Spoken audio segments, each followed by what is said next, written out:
नमस्कार प्यारे बच्चों, आज हम करने जा रहे हैं स्वर संधि का तीसरा भेद वृद्धि संधि। इससे पहले हमने दीर्घ संधि और गुण संधि के बारे में पढ़ा। आशा है कि आपको अवश्य समझ में आया होगा। तो आगे बढ़ते हैं इसके तीसरे भेद की तरफ, वृद्धि संधि। वृद्धि वृद्धि का अर्थ है आगे बढ़ना, स्टेप आगे बढ़ जाना। इस संधि में अ या आ का ए या ए के साथ मेल होने से ए तथा अ या आ का ओ या औ के साथ मेल होने से अ हो जाता है। आपको अगर नहीं समझ में लगा तो इसको ऐसे समझने की कोशिश करिए कि अ या आ का ए या ए के साथ मेल होने से उसके पद में वृद्धि हो जाती है। वृद्धि यानी कि जैसे हमने दीर्घ संधि में पढ़ा था कि अ या आ का अ या अ के साथ मेल होने से आ हो जाता है, दीर्घ स्वर हो जाता है। बिल्कुल वैसे ही यहाँ पर ए या ए के साथ मेल होने से ए हो जाता है। इसका नाम हमने वृद्धि रख दिया क्योंकि यहाँ पर थोड़ा सा अंतर है कि वहां पर समान स्वरों का मेल था, जहां पर असमान स्वरों का मेल है। जहां पर अ का ए के साथ या अ का ओ के साथ मेल है, यानी कि समान स्वरों का मेल नहीं है। वृद्धि इसलिए कह रहे हैं क्योंकि इसके पद में भी वृद्धि हो रही है।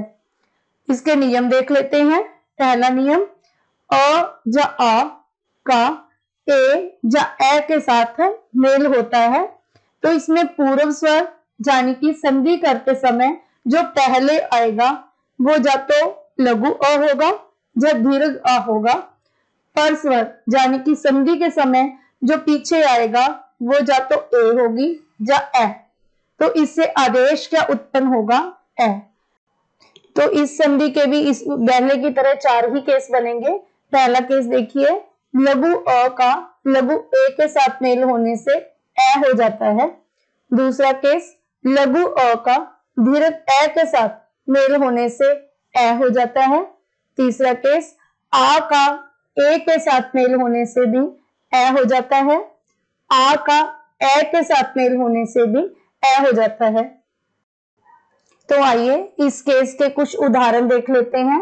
बच्चों, इन उदाहरणों को ध्यान से देखिएगा क्योंकि इन उदाहरणों से अवश्य कोई ना कोई प्रश्न एग्जाम में पूछा ही जाता है।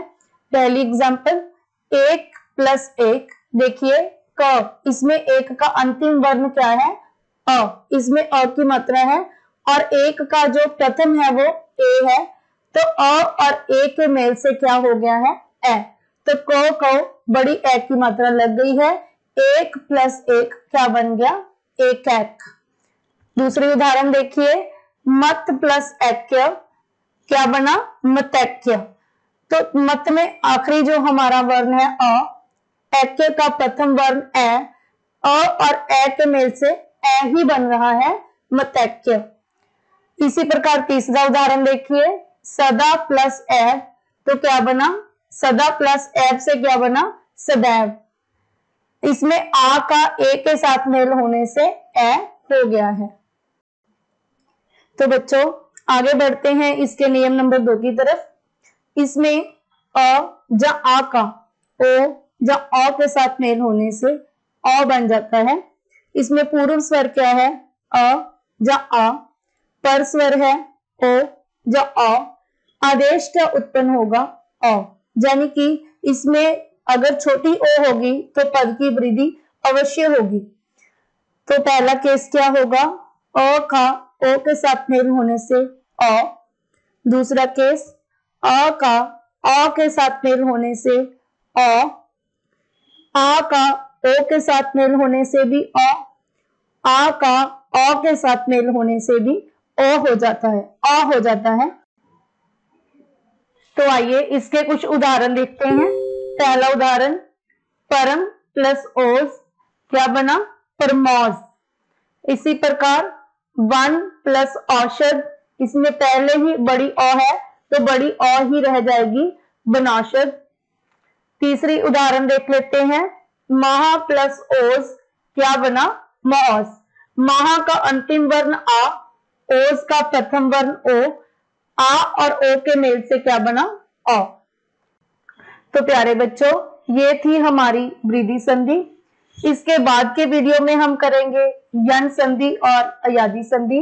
प्यारे बच्चों, अगर आपको मेरा ये वीडियो पसंद आया तो ज्यादा से ज्यादा लाइक करें, शेयर करें और मेरे चैनल को सब्सक्राइब करना ना भूलें।